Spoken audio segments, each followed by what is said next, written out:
Paz do Senhor Jesus, meus queridos irmãos em Cristo, professores da Escola Bíblica Dominical, sou o pastor Luiz Sabino Leles. Nós estamos aqui em mais uma gravação das lições da Escola Bíblica Dominical da CPAD. Esse trimestre nós estamos estudando aí sobre a necessidade de continuarmos pregando o Evangelho até os confins da terra, até a volta de Cristo. Ou seja, enquanto Cristo não vier, nós precisamos estar pregando o Evangelho. Na semana passada nós estudamos sobre missões transculturais no Novo Testamento. Mais uma vez vimos que no plano de salvação de Deus já estava incluído os gentios nessa missão transcultural do plano de salvação de Deus. Eu quero, antes de iniciarmos a ministração da próxima lição, quero aqui convidar você que é novato por aqui a conhecer o nosso canal, conhecer o nosso trabalho, avisando aos irmãos que a nossa gravação é 100% amadora, isso é gravado num ambiente residencial, então pode ser que, vez ou outra, você ouça algum tipo de barulho externo, carro passando, alguma coisa, mas nada que vai impedir você de entender a mensagem. O meu objetivo é contribuir com os professores da EBD para que nós tenhamos uma EBD cada vez melhor. Seja bem-vindo, você que é novato, muito obrigado a você que continua nos acompanhando e convido a você que, para ajudar na propagação deste trabalho, que você se inscreva no canal se não é inscrito, faça o seu comentário, dê o seu ok,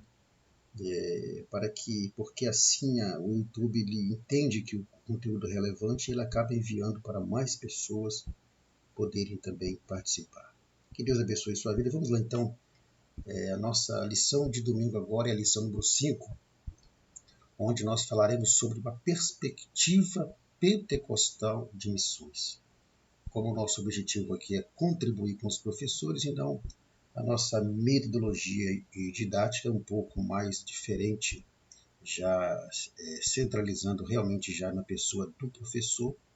Sendo assim, a gente não costuma ler a leitura bíblica em classe. O nosso textuário está em Atos capítulo 1, versículo 8, muito conhecido. E a nossa verdade prática, ela fala sobre que aquele mesmo Espírito que foi derramado no dia do Pentecoste é o mesmo Espírito que Deus quer derramar sobre a sua igreja na atualidade, até mesmo para capacitá-la cada vez mais para as missões transculturais. A nossa leitura bíblica em classe está em Atos capítulo 2, versículo 1 a 8 e 14 a 18, mas eu recomendo a você, professor, que leia todo o capítulo 2, porque assim você tem uma melhor contextualização dos fatos a qual a lição ela se refere.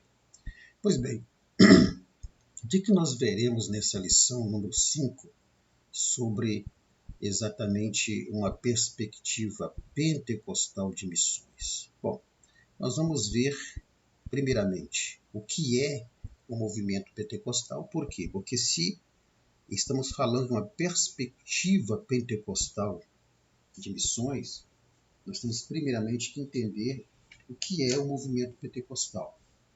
Depois que nós entendermos o que é o movimento pentecostal, e dentro desse movimento pentecostal, nós iremos analisar o evangélico pentecostal, na verdade, porque tem o evangélico pentecostal e tem o evangélico considerado tradicional. Mas, como o nosso objetivo é abordar a perspectiva pentecostal, então nós precisamos entender o que é o movimento pentecostal, bem como entendermos também a importância do movimento pentecostal para o desenvolvimento da obra missionária em todo o mundo.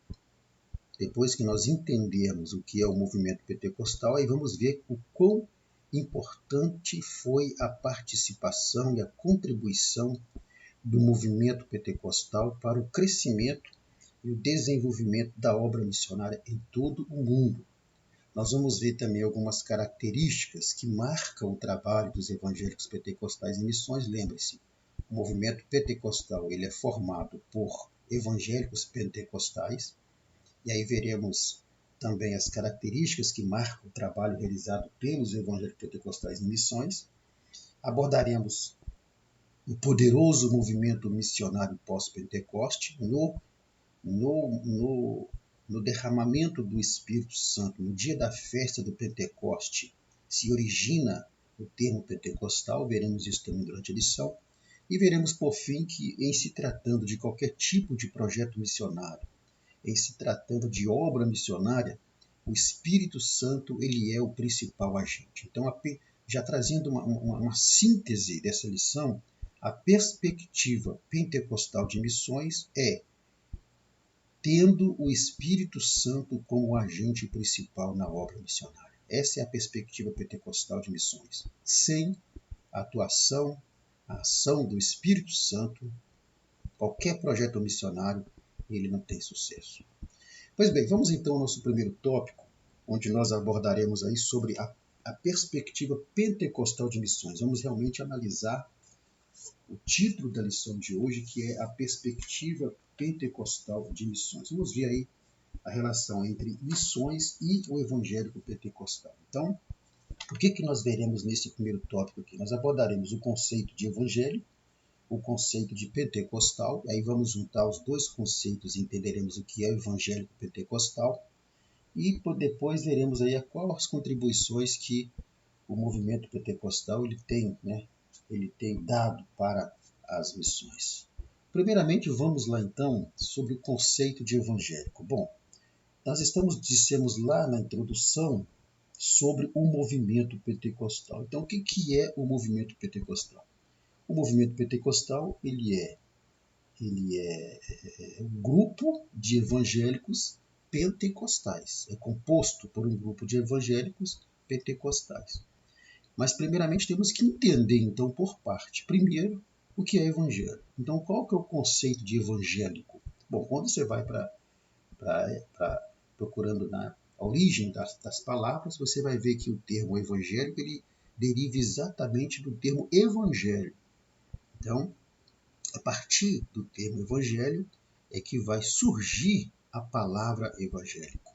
E todos nós sabemos que evangelho significa boas novas de salvação. Então, quando eu falo sobre a pessoa, eu sou um evangélico, então o termo está se referindo exatamente a um subconjunto de protestantes que são diferenciados em suas características doutrinárias e práticas. Por que subconjunto? Porque o evangélico ele se refere a protestantes, que são as igrejas, cada uma com seu nome, com sua denominação. Então, quando se fala em evangélico, nós estamos falando de igrejas protestantes, que não são iguais, são diferenciadas, tanto em algumas características, como também em suas doutrinas e práticas. Então, primeira coisa, o termo evangélico deriva da palavra evangelho. Então, se eu digo que sou evangélico, eu estou dizendo que eu sou aquele que propaga as boas novas de salvação. Então, na prática, nós temos um conceito de origem e temos um conceito prático. Então, no conceito prático, a palavra evangélico significa exatamente, designa uma pessoa protestante, que essa pessoa segue os evangelhos da Bíblia e vive em conformidade com o mesmo. Então, o evangélico, no seu conceito prático, no seu conceito de origem, de origem de palavra, ele significa aquele que está relacionado exatamente àquele que é protestante. Então, o protestante, ele segue os evangelhos da Bíblia e vive em conformidade com o mesmo. Então, quando eu falo em evangélico, estou falando de alguém que é protestante e que segue os evangelhos e que vive em conformidade com o evangelho. Então, o evangélico, que é esse protestante que vive conforme o evangelho e propaga o evangelho, ele é marcado por algumas características muito importantes. Primeiro, ele tem um compromisso pessoal com Jesus. Segundo, ele, por meio de um novo nascimento, ele tem esse compromisso com Jesus. Ele valoriza a autoridade e a inspiração plenária da Bíblia. E ele tem um apelo no seu coração por anunciar a Cristo. Ou seja, resumindo aqui, o evangélico ele vai além do crente.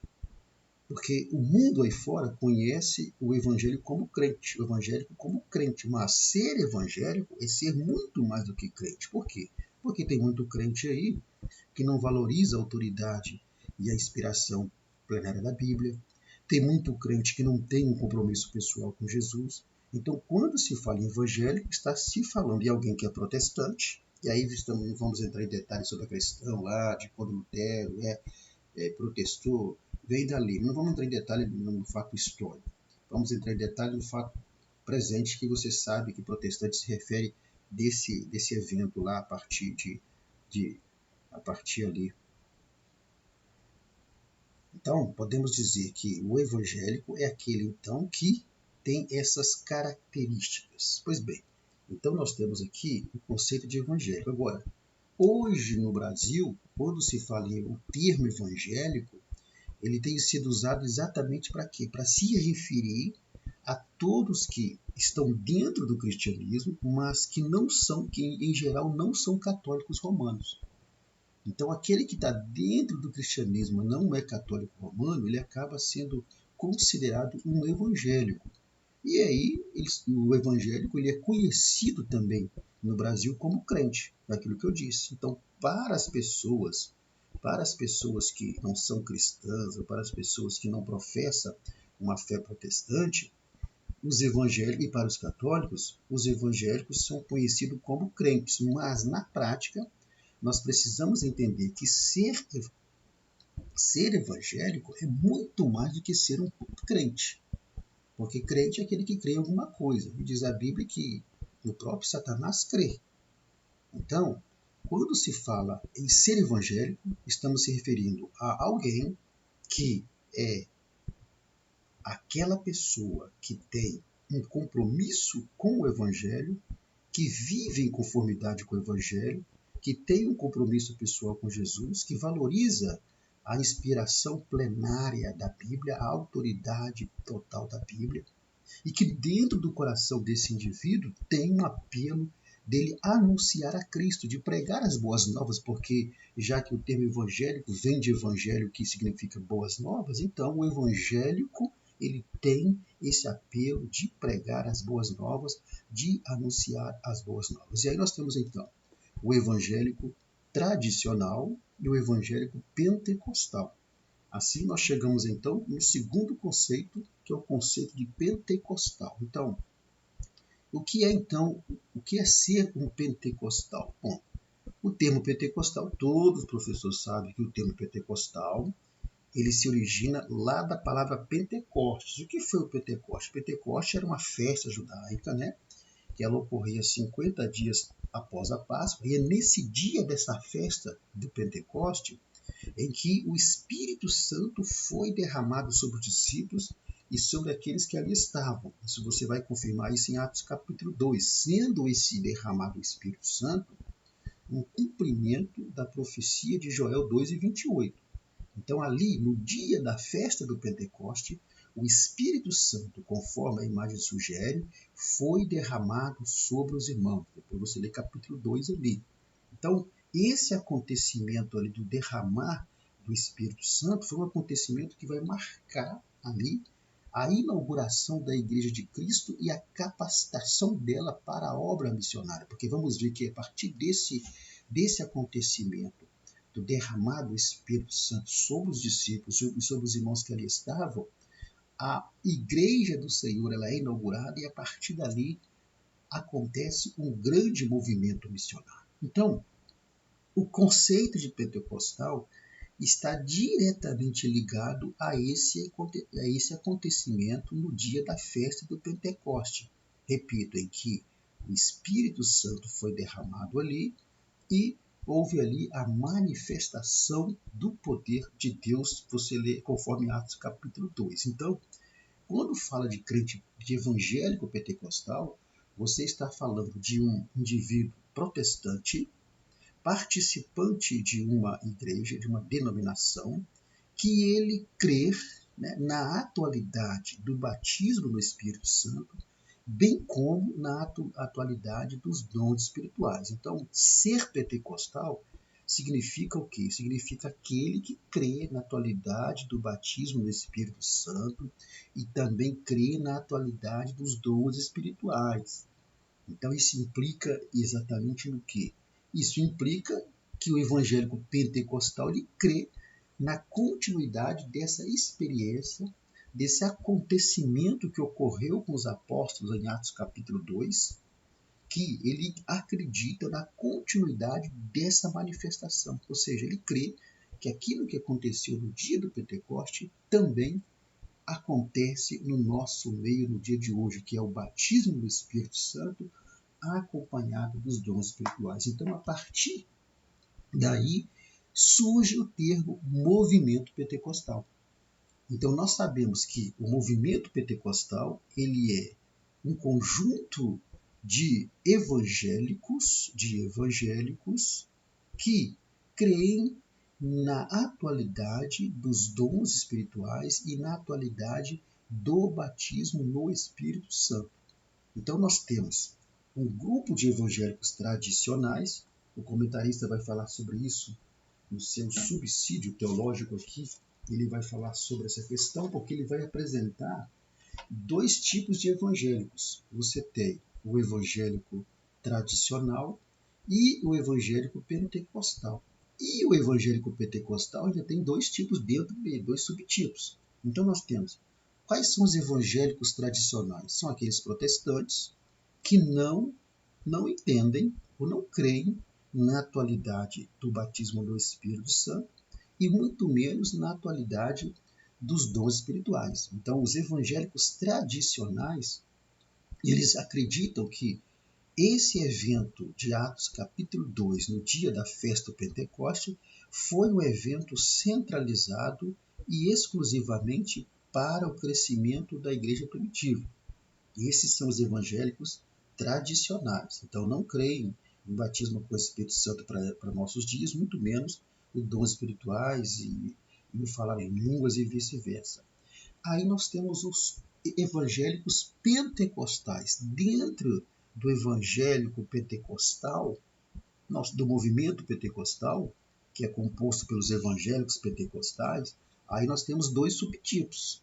Primeiro, nós temos evangélico pentecostal, que somos nós, que cremos na atualidade do batismo no Espírito Santo, na atualidade dos dons espirituais ou na continuidade daquela experiência que os irmãos tiveram em Atos 2, inclusive com a evidência do batismo no Espírito Santo sendo o falar em línguas. Aqui é que está a diferença dos evangélicos pentecostais do outro subtipo. Então nós fazemos parte do subtipo de evangélicos pentecostais que cremos no batismo no Espírito Santo, nos dons espirituais para os dias de hoje, bem como na evidência do batismo das línguas estranhas como evidência do batismo no Espírito Santo. No entanto, nós temos dentro do movimento pentecostal um grupo de evangélicos pentecostais que creem no batismo no Espírito Santo, creem nos dons espirituais, mas não necessariamente creem nas línguas estranhas como uma evidência do batismo no Espírito Santo. Ou seja, para esse grupo de evangélico pentecostal dentro do movimento pentecostal, eles entendem que a língua estranha já é um dom. Bom, aqui não é um fato, aqui não temos uma heresia nem de um lado nem do outro. Né? O que nós temos aqui é uma diferença teológica. Então a gente tem que saber separar a diferença teológica de uma heresia. Percebam os irmãos que nós temos os evangélicos tradicionais que não creem nessa qualidade dos dons, muito menos do batismo no Espírito Santo. Se respeita isso, da mesma forma que eles têm que respeitar o que nós cremos. Nós já cremos que na atualidade do batismo no Espírito Santo e na atualidade dos dons espirituais com a língua estranha como evidência do batismo no Espírito Santo. Porém, o outro grupo também de evangélico pentecostal crê no batismo no Espírito Santo, crê nos dons espirituais, mas não necessariamente a língua estranha como uma evidência do batismo no Espírito Santo. Agora a pergunta é, essa diferença teológica vai alterar a salvação de alguém? Não vai. Não vai alterar a salvação de ninguém. Dentro do grupo pentecostal, vamos falar então do movimento pentecostal, que tem esses dois subtipos. Dentro do movimento pentecostal, quem crê na língua estranha como evidência do batismo do Espírito Santo e quem crê que a língua estranha não é uma evidência do batismo do Espírito Santo, não faz diferença nenhuma na salvação de ninguém. Então não há o que se discutir, não há o que se debater, não há o que se travar em relação a debate sobre esse assunto. E um conselho que eu dou para você, professor, é que se por acaso surgir esse assunto na sua sala de aula, você não perca tempo debatendo este assunto, porque essa diferença teológica ela não vai alterar a salvação de ninguém. Mas estamos falando então aqui do conceito pentecostal. Então nós temos o evangélico pentecostal, que vai dar origem ao movimento pentecostal, com esses dois subtipos dentro do próprio movimento pentecostal. E aí nós vamos ver que o movimento pentecostal ele trouxe grandes contribuições, né, para a obra missionária, para as missões.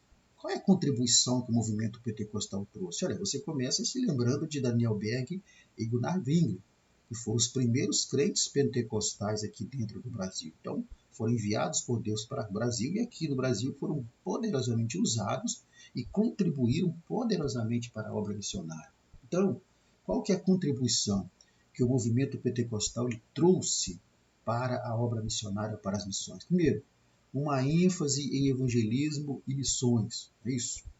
Então, o movimento pentecostal sempre, quando eu falo movimento pentecostal, lembre, eu estou falando dos evangélicos pentecostais, daqueles que creem na atualidade do batismo do Espírito Santo e dos dons espirituais, independente da questão da diferença teológica de línguas como evidência do batismo com o Espírito Santo ou não. Esses são os evangélicos pentecostais que fazem parte do movimento pentecostal. Então, o movimento pentecostal ele sempre teve uma ênfase em evangelismo e missões. Agora, com o foco sempre o quê? No destaque do papel do Espírito Santo, que é um papel indispensável nesse complexo desafio que é pregar o Evangelho de modo transcultural. Nós não vamos detalhar muito aqui, porque no último tópico falaremos sobre a questão do principal agente, né? do principal agente no que se diz respeito à obra missionária. Então, essa é a primeira contribuição, uma ênfase em evangelismo e missões. A base bíblica, né? A ênfase no evangelismo e missões que os pentecostais tinham era fundamentada nas escrituras. O movimento pentecostal sempre proporcionou ao crente, né, um preparo teológico para um melhor desempenho na grande comissão, sempre teve essa preocupação de preparar, né, as pessoas para evangelizar, preparar teologicamente, preparar espiritualmente, com estratégias, com técnicas, tudo isso para que a grande comissão ela seja desempenhada de uma forma mais dinâmica, é isso? E falando em dinâmica, outra contribuição do movimento pentecostal para a obra missionária é o dinamismo e zelo, é isso? Os pentecostais eles são conhecidos exatamente pelo fervor, pelo entusiasmo, pelo cuidado que eles buscam propagar o evangelho. Essa imagem que você está vendo aí, ó, desse irmão segurando essa Bíblia com fogo, é porque essa é a contribuição do movimento pentecostal para a obra missionária, a ênfase no fogo do Espírito Santo, no poder do Espírito Santo, na palavra, uma palavra pregada com, com, com, com a unção do Espírito Santo. Então isso torna o evangelismo algo mais dinâmico, né? Torna algo mais fervoroso. Então, essas são contribuições que o movimento pentecostal trouxe para a obra missionária. Então, resumindo esse tópico aqui, que trata de missões e o evangélico pentecostal, né, a perspectiva pentecostal de missões, nós podemos dizer que nós somos o que? Evangélicos pentecostais. Esqueça a diferença teológica da questão da língua como evidência, do batismo com o Espírito Santo. Nós somos evangélicos pentecostais. Por quê? Porque além de afirmarmos todos os princípios que os evangelhos afirmam, nós também, para nós é inegociável, indispensável o poder e a atuação do Espírito Santo na prática das missões. Então, essa é a perspectiva pentecostal em relação à obra missionária. Qual é? É que nós cremos firmemente no poder do Evangelho e que nós cremos firmemente também no poder e na atuação do Espírito Santo na prática de missões. Ou seja, sem a atuação do Espírito Santo não adianta bacharelado, não adianta MBA, não adianta graduação, não adianta técnicas, não adianta estratégias, não adianta nada disso se não tiver a atuação do Espírito Santo. Essa é a perspectiva pentecostal em relação à obra missionária ou missões, que ela deve ser realizada principalmente focando no papel indispensável do Espírito Santo. E veremos mais isso ali no último tópico. Pois bem, esse é o nosso primeiro tópico aqui, onde abordamos sobre a perspectiva pentecostal de missões, e aí podemos fazer uma análise do que é ser evangélico, do que é ser pentecostal, juntando os dois conceitos, chegamos à conclusão que nós somos evangélicos pentecostais e o movimento pentecostal contribuiu de uma maneira muito forte para o crescimento e o desenvolvimento da obra missionária no Brasil e também no mundo. Pois bem, no segundo tópico, nós vamos abordar sobre a obra missionária depois do Pentecoste, porque a nossa perspectiva, ou a perspectiva pentecostal de missões ou de obra missionária, ela é baseada e fundamentada exatamente no poderoso movimento missionário que aconteceu após o Pentecoste. Então, o que nós veremos aqui nesse tópico? Veremos a obra missionária na igreja primitiva, veremos a expansão da obra missionária na igreja primitiva e veremos também a expansão da missão transcultural ali na igreja primitiva. Então, veremos como se desenrolou a obra missionária depois do Pentecoste. Primeira coisa, vamos ver a obra missionária na igreja primitiva e vamos descobrir aí que a principal causa que impulsionou a obra missionária lá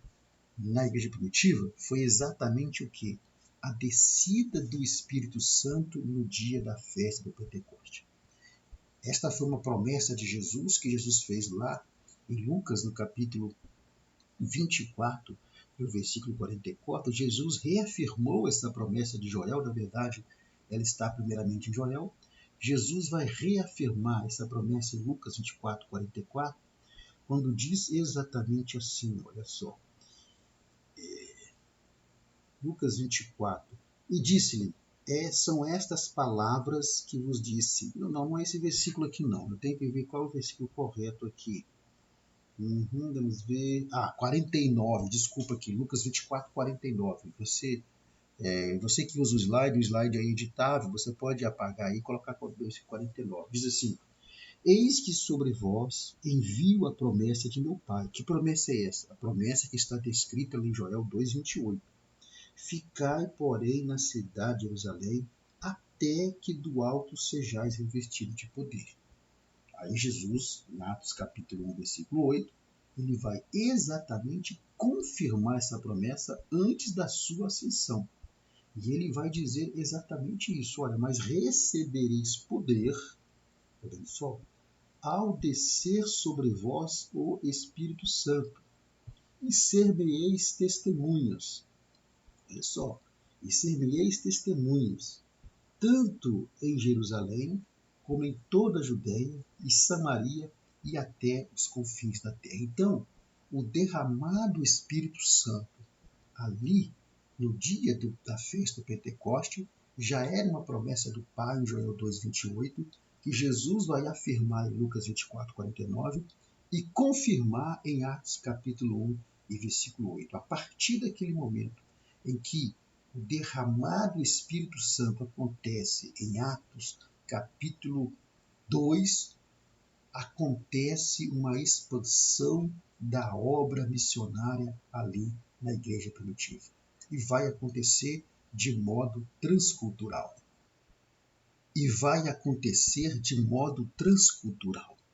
Então nós vamos observar que a partir desse derramado do Espírito Santo, um grande movimento, um poderoso movimento missionário começa a acontecer. Então, a obra missionária ali na igreja primitiva, ela começa a se expandir. Então, os discípulos vão experimentar naquele dia ali uma notável transformação. Por quê? Porque nós vemos os discípulos que fugiram lá atrás, lembra?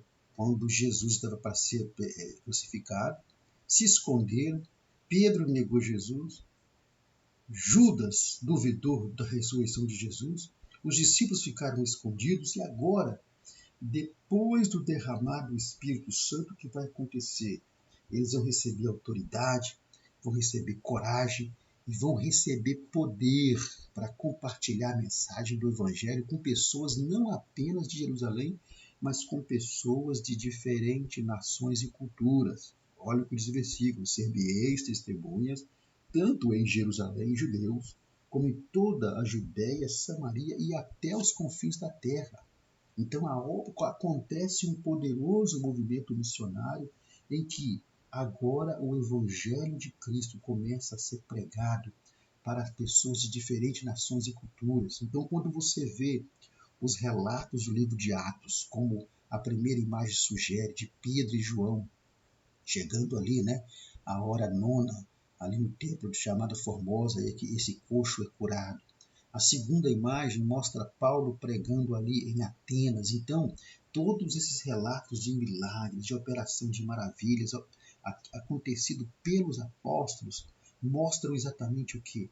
Mostram exatamente uma ação diversificada do Espírito Santo na obra missionária ali da igreja primitiva, que vai usar tanto homens como mulheres para essa expansão da obra missionária.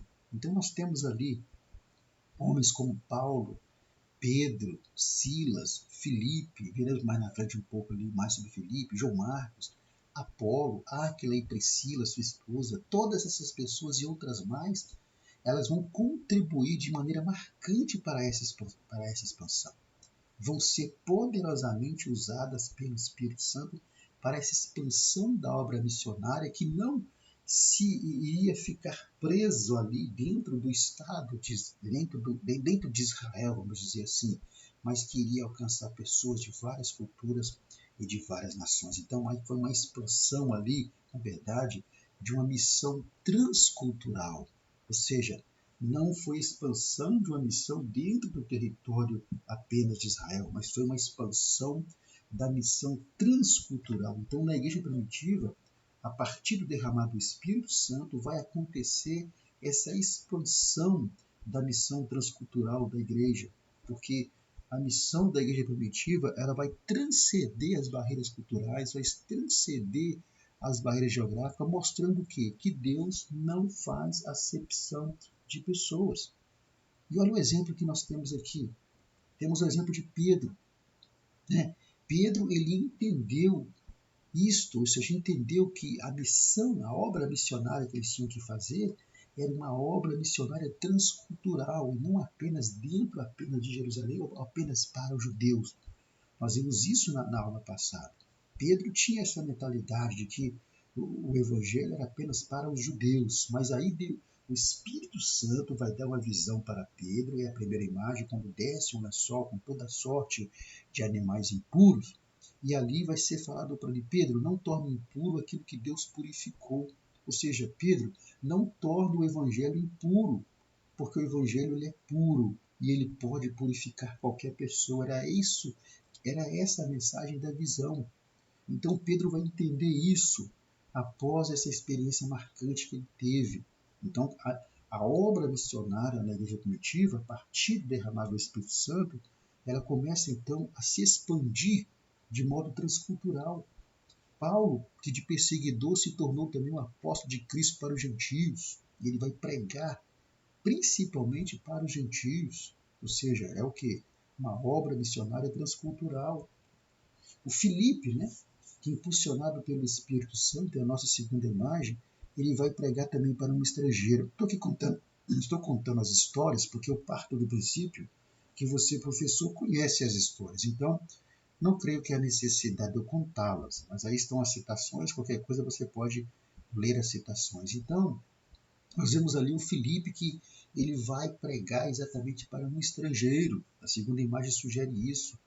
Temos a própria igreja que é estabelecida em Antioquia, né? E essa Antioquia aí, se não me engano, é a Antioquia da Síria, na época da Síria, naquela época. Então, também um povo gentil, e ali é estabelecida uma igreja. As viagens missionárias de Paulo, você vai ver essas viagens do capítulo 13 até o capítulo 19 de Atos, você vai ver as viagens missionárias de Paulo pela Ásia. Tudo isso o quê? Tudo isso foi uma expansão da missão transcultural da igreja primitiva a partir do derramado do Espírito Santo em Atos capítulo 2. Ali começa a surgir esse poderoso movimento missionário depois do Pentecoste. Então, essa ênfase, né, na universalidade da mensagem do Evangelho promovido e impulsionado pelo Espírito Santo permitiu o quê? Permitiu exatamente que a missão da igreja primitiva alcançasse uma escala global. Essa escala global é o quê? Nada mais é do que a expansão da missão transcultural da igreja primitiva. Então, nesse segundo tópico aqui, aqui está fundamentado a perspectiva pentecostal sobre acerca da obra missionária e acerca de missões, que a obra missionária ela se expande a partir do momento em que nós entendemos que o Espírito Santo ele é o principal agente nesta missão. Então aí chegamos ao terceiro tópico. Vamos ver então a ação do Espírito Santo e a obra missionária. Vamos ver, analisar nesse tópico o Espírito Santo como o principal, veja bem, não é o único, mas como o principal agente na obra missionária. Então, qual que é a função do Espírito Santo na obra missionária? Qual que é a função do Espírito Santo nas missões transculturais de pregar o Evangelho? Primeira missão, e a imagem sugere, ele age ungindo o missionário. Em Isaías 61, versículo 1 e 2, temos a profecia acerca da unção de Jesus, né, nessa missão maravilhosa de levar o evangelho dele. E lá, no Novo Testamento, vamos ver Jesus, quando estava na sinagoga, lendo os pergaminhos do profeta Isaías, ele leu lá, o Espírito do Senhor está sobre mim. Vamos ver aqui. Isaías, capítulo 61, e o versículo 1. Foi exatamente isso que Jesus leu ali na sinagoga. O Espírito do Senhor Jeová está sobre mim, porque o Senhor me ungiu para pregar boas novas aos mansos, enviou-me a restaurar os conteitos de coração, a proclamar liberdade aos cativos e abertura de prisão aos presos. Então, vemos que a primeira função do Espírito Santo na obra missionária é ele age ungindo o missionário. O próprio Jesus foi ungido pelo Espírito Santo aqui para exercer o seu ministério. Ele está dizendo isso, porque ao fechar os pergaminhos ele vai dizer: hoje se cumpriu essa palavra no meio de vós. Então, primeira função do Espírito Santo como principal agente na obra missionária, ele age ungindo o missionário. Segundo, ele age escolhendo e separando o missionário. Lá em Atos capítulo 13, versículo 2, vemos o Espírito Santo fazendo isso. Diz assim: na igreja que estava em Antioquia havia alguns profetas e doutores, versículo 1, a saber, Barnabé, Simeão, chamado Níger, por aí vai. E servindo eles ao Senhor e jejuando, disse o Espírito Santo, olha aqui, ó, apartai-me, quer dizer, separai-me a Barnabé e a Saulo para a obra que os tenho chamado. E qual é a obra que Paulo e Barnabé foram chamados? A obra missionária. Então ele age, o Espírito Santo, ele age como principal agente na obra missionária, ele age ungindo o missionário, escolhendo e separando o missionário. E ainda hoje nós podemos dizer que essa deveria ser a tarefa do Espírito Santo. Por que eu coloquei deveria? Porque quando você aplica o missionário aqui como alguém enviado, né, como alguém que é escolhido, essa escolha não deveria ser por nepotismo, não deveria ser por favoritismo e não deveria ser por aparência, mas ser pelo Espírito Santo. Então, ainda hoje, essa atitude, essa tarefa tem que ser do Espírito Santo e não do homem, porque a gente percebe que muitas vezes a escolha acontece pelo homem e não pelo Espírito Santo. Mas o Espírito Santo é que é o responsável por escolher e separar o missionário. Qual que é a função do Espírito Santo na obra missionária? Ele age no envio do missionário, versículo 4. Depois que ele mandou separar Paulo e Barnabé, olha o que aconteceu no versículo 4. E assim, estes enviados pelo Espírito Santo, tá vendo? Ali o Espírito Santo, ele, além de enviar, ele determinou, inclusive, onde a missão de Paulo e Barnabé deveria ser realizada, tá vendo? Mostrando que esse é o papel do Espírito Santo. Então, qual que é a função do Espírito Santo como principal agente na obra missionária? Primeiro, ungir o missionário. Segundo, escolher e separar o missionário. Terceiro, ele envia o missionário. Quarto, ele inspira líderes e crentes a compartilhar a mensagem do Evangelho de maneira criativa e relevante para o público-alvo. O que eu quero dizer com isso? Que nesse aspecto aqui, o Espírito Santo ele guia e direciona, concedendo ao missionário sabedoria, discernimento, permitindo adaptar a mensagem a diferentes culturas e contextos. Exemplo, o apóstolo Paulo. A primeira imagem que você vê é quando Paulo ele chega, né? Quando Paulo ele chega ali na Grécia, em Atenas, na Grécia, e ele vê que aquela cidade era dominada pela idolatria. E ele percebe que havia altares para vários deuses, até que ele vê um altar no qual estava escrito ao Deus desconhecido. E estando Paulo no meio do aerópago, disse: varões atenienses, em tudo vos vejo um tanto supersticiosos, porque passando eu e vendo os vossos santuários, achei também um altar em que estava escrito ao Deus desconhecido.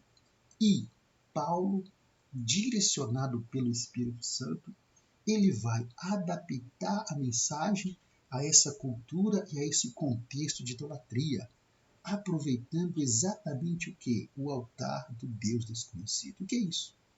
É o Espírito Santo. É a ação do Espírito Santo dando sabedoria, discernimento a Paulo, para Paulo adaptar a mensagem àquela cultura e contexto de idolatria que Atenas vivia.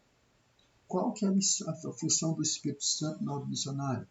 Ele torna o missionário exclusivo para a obra missionária, ou seja, lá em Atos capítulo 6, os apóstolos disseram o seguinte, vamos lá, Atos capítulo 6, disseram o seguinte, olha, naqueles dias, crescendo o número de discípulos, houve uma murmuração dos gregos para cuidar das questões sociais, e nem vamos entrar em detalhes aqui, né? E então os 12 convocando a multidão, disseram, não, os 12 apóstolos, não é razoável que nós deixemos a palavra de Deus, porque eles foram escolhidos para uma missão, para a obra missionária, e sirvamos as mesas. Escolhei, pois, irmãos, dentre vós 7 varões de boa reputação, cheios do Espírito Santo e sabedoria, aos quais constituamos sobre este importante negócio. Mas nós perseveraremos na oração e no ministério da palavra. E este parecer contentou a toda a multidão, e elegeram a Estevão, um homem cheio de fé. E aqui essa imagem que você vê é a escolha dos 7 diáconos, entre ele Estevão, Filipe e Estevão. E você acha que a igreja escolheu esses homens como direcionados pelo Espírito Santo? Então, quando o Espírito Santo ele escolhe alguém para a obra missionária, ele o torna exclusivo para aquilo. Foi o que aconteceu ali com os 12 apóstolos. Outra função do Espírito Santo na obra missionária, ele torna o crente, ou toca no crente, para este contribuir financeiramente com a obra missionária. Ele pode até endurecer o coração e não contribuir, mas o Espírito Santo toca no coração dele, toca. E quando acontece a contribuição, esses recursos, eles proporcionam exatamente o quê? Condições para que os missionários possam se manter e se deslocarem para pregar o Evangelho. Então nós temos aqui toda uma ação do Espírito Santo exatamente para poder auxiliar na obra missionária.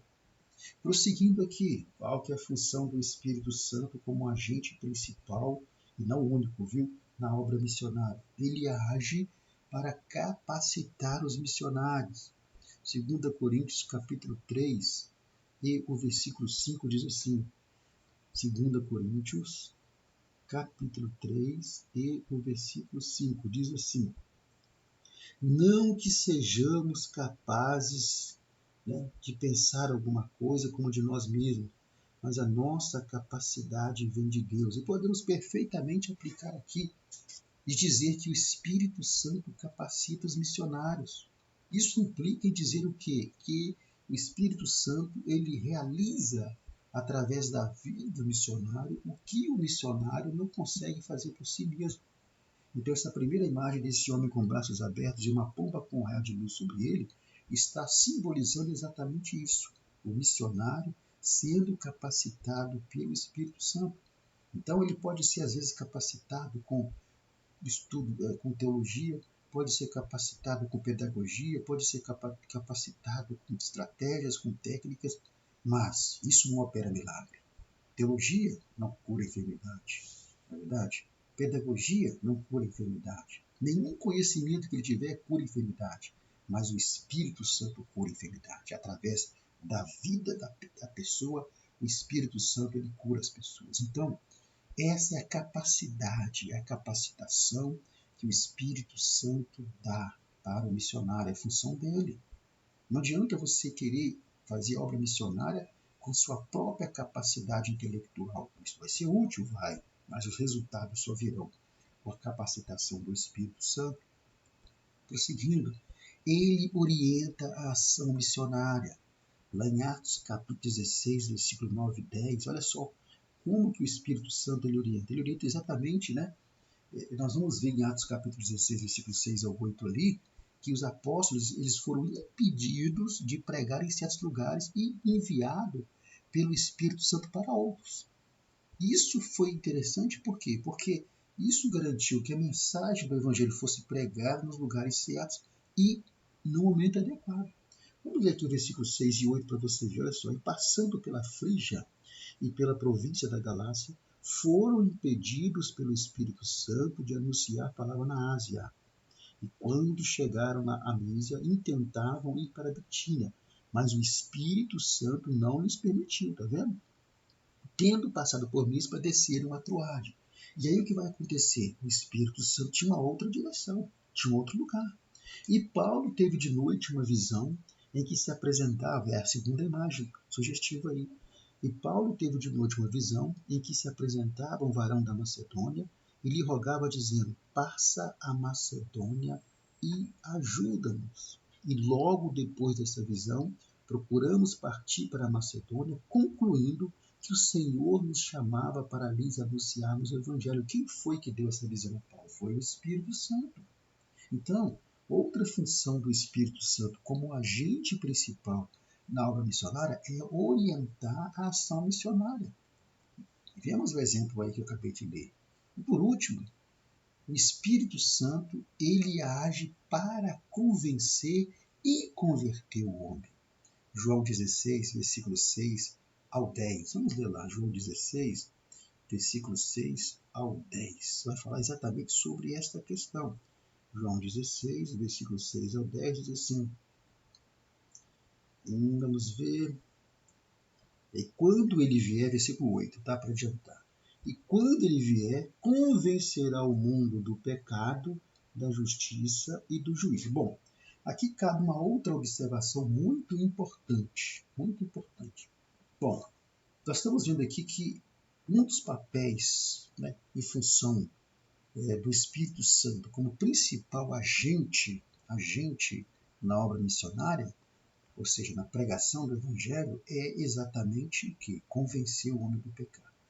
E aí a grande pergunta não sei se foi comentado na revista, mas algumas pessoas me perguntaram no privado se o Espírito Santo ele vai ser tirado, né, da terra junto com a igreja no arrebatamento. Olha, Nós temos que analisar essa análise mais profunda, porque as coisas elas têm que ser entendidas dentro de um contexto. Bom, particularmente, eu entendo que, biblicamente, visto que um dos principais papéis do Espírito Santo é convencer o homem do pecado, logo eu não consigo entender o Espírito Santo sendo tirado da terra junto com a igreja no arrebatamento, se, dentro da doutrina pré-tribulacionista, provavelmente haverá oportunidade de salvação durante a grande tribulação. Considerando que esta seja a interpretação correta, se realmente vai ter essa probabilidade de salvação durante a grande tribulação, se o Espírito Santo não estiver aqui, quem é que vai convencer essa turma? Quem é que vai convencer esse pessoal? Então, mesmo que a igreja não seja arrebatada, mesmo que a igreja vá pegar um pedaço da grande tribulação ou vá pegar a toda a grande tribulação, se o Espírito Santo não estiver aqui, como é que a igreja como é que as pessoas serão convencidas do contrário? Então, baseando-se na interpretação pré-tribulacionista, em que haverá possibilidade de salvação durante a grande tribulação, em que a igreja não estará aqui, mas pessoas estarão aqui e terão essa oportunidade, então eu não consigo entender o Espírito Santo sendo tirado juntamente com a igreja, visto que um dos principais papéis e função dele é exatamente convencer o homem do pecado. Então, basta ao missionário cumprir a sua missão. Eu abri esse parênteses aqui só para dar essa pincelada nessa questão aí, lembrando, dentro do entendimento pré-tribulacionista, ok? De qualquer forma, o Espírito Santo ele não pode ser tirado da terra completamente, né? Porque senão, quem vai convencer essa turma toda, na verdade? Mas carece de um estudo mais aprofundado. Mas esse é o entendimento bíblico que eu tenho. Então, isso se referindo à escatologia. Mas enquanto não acontece essa questão do arrebatamento, até lá, e esse é o tema do trimestre, até lá nós temos que pregar o evangelho. Então, o que o missionário tem que fazer é pregar o evangelho, cumprir a sua missão. E eu quero que você coloque esse termo missionário dentro desse tópico, não apenas como aquele missionário, aquele indivíduo que é enviado para o campo missionário. Não. Coloque o missionário aqui também como algo genérico. Por exemplo, todos nós, de modo genérico, somos missionários. Por quê? Porque a grande comissão ela foi dada para todos nós, não apenas para uma pessoa específica. Então, não aplique aqui missionário apenas como alguém enviado ao campo, mas a todo aquele que serve ao Senhor Jesus e que está debaixo dessa grande comissão. E neste aspecto, então, tudo que nós temos que fazer é cumprir a missão de pregar o Evangelho.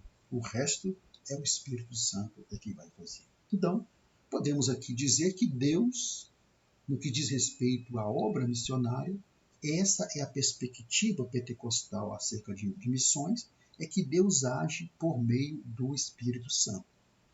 Então, a igreja que dá espaço para o Espírito Santo pode ter certeza que ela vai ser um celeiro de evangelização com eficácia e direção divina. Então, a imagem que você vê dessa Bíblia, com chamas entre ela e uma igreja, simbolizando a igreja, acima o pastor pregando e, outro lado, o globo terrestre com a Bíblia debaixo, essa é a perspectiva pentecostal acerca da obra missionária.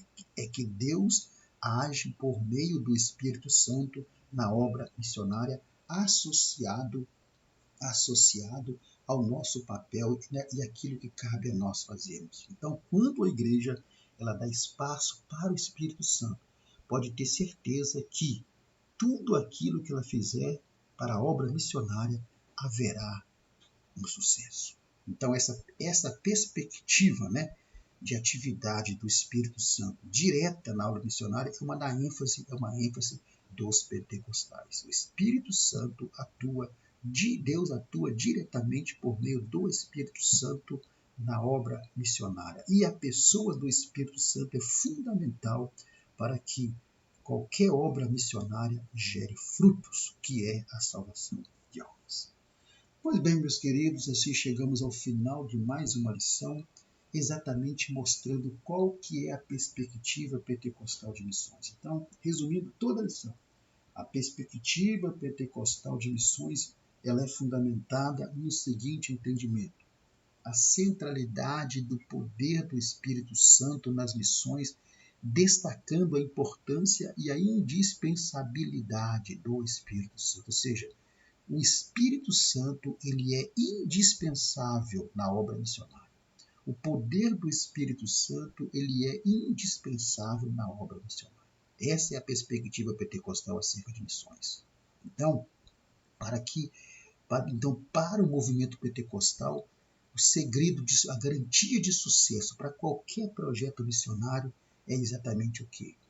A centralidade do poder do Espírito Santo e da atuação do Espírito Santo. Repito, podemos ter homens com grandes conhecimentos bíblicos, podemos ter muitos homens com MBA na faculdade evangélica, muitos homens com bacharelado, podemos ter conhecimento de todas as técnicas, táticas, metodologias, didática, podemos ter acesso a todo tipo de recurso, podemos ter acesso a tudo que nós tivermos para fazer a obra missionária.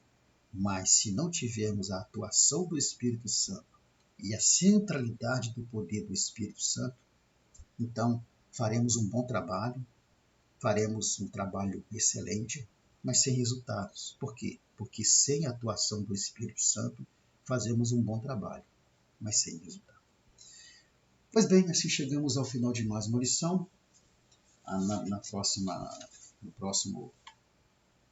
Na próxima página e no próximo vídeo, a próxima slide aí, você está vendo o nosso contato. Se você que está aqui pela primeira vez deseja receber esse material que eu uso aqui em PDF slide para você ministrar em sua igreja ou para facilitar a sua ministração, basta entrar em contato comigo aí pelo zap que está aí, que eu enviarei para você gratuitamente esse material. Na descrição desse vídeo eu sempre coloco lá um link convite de um dos grupos do WhatsApp a nível nacional que eu criei, através dos quais eu envio esse material semanalmente. Você pode entrar lá pelo link convite. Eu só peço que assim que você entrar, você me chame no privado para ir me dando o seu nome, de onde você é, para que eu possa registrar o seu nome e a sua cidade ali no grupo. Lembrando que se esse projeto é importante para você e se você deseja fazer uma contribuição voluntária para ajudar a manter esse projeto, fique à vontade, que o Espírito Santo possa falar em seu coração. Eu sei que muitos irmãos que trabalham com esse tipo de material cobram uma mensalidade, mas eu não faço isso. Eu prefiro contar com o seu reconhecimento e com a sua contribuição dentro daquilo que você puder e você sentir. Caso você não possa contribuir, caso você não queira contribuir por algum motivo, não tem problema.